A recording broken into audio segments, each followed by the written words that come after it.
লন্ডনের এনফিল্ড কাউন্সিলের সাবেক মেয়র ও লেবার পার্টির রাজনীতিবিদ আমিরুল ইসলামের বিরুদ্ধে গুরুতর জালিয়াতির অভিযোগ উঠেছে।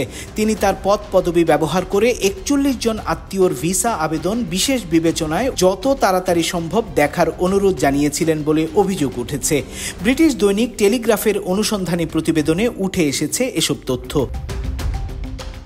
রিপোর্টে আরও বলা হয়েছে, এসব চিঠির বেশ কয়েকটি তিনি মেয়র হবার আগেই পাঠান। আবার কাউন্সিলের কর্মকর্তারা ভিসা সংক্রান্ত চিঠি প্রস্তুত করতে অস্বস্তি প্রকাশ করলে তিনি নিজেই চিঠি জালিয়াতি করে পাঠান।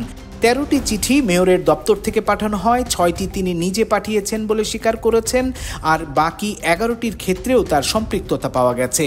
এনফিল্ড কাউন্সিলের স্বাধীন তদন্তে বলা হয়েছে, মেয়র আমিরুল ইসলাম অসততা দেখিয়েছেন এবং ব্যক্তিগত স্বার্থে পদ ব্যবহার করে কাউন্সিলের ভাবমূর্তি ক্ষুণ্ণ করেছেন।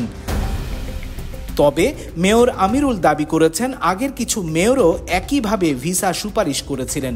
পাশাপাশি বাংলাদেশের একটি এজেন্সি তার সই জাল করে কিছু চিঠি পাঠিয়েছে বলে তিনি অভিযোগ করেন। এ ঘটনায় ২০২৫ সালে লেবার পার্টি তাকে সাময়িক বরখাস্ত করে।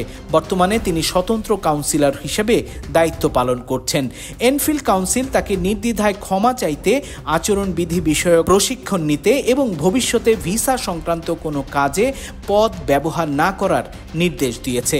কনজারভেটিভ পার্টির বিরোধী দলীয় নেতা ক্লার্ক জর্জিও আলেসান্দ্রো বলেন, লেবার কাউন্সিল আগেই অভিযোগগুলো জানত, তারপরও তাকে মেয়র হতে দিয়েছে। এতে পুরো কাউন্সিল কলঙ্কিত হয়েছে, তার পদত্যাগ করা উচিত। বিষয়টি বিবেচনাধীন থাকা অবস্থায় এ নিয়ে কোনো মন্তব্য করতে রাজি হয়নি ব্রিটেনের স্বরাষ্ট্র মন্ত্রণালয়।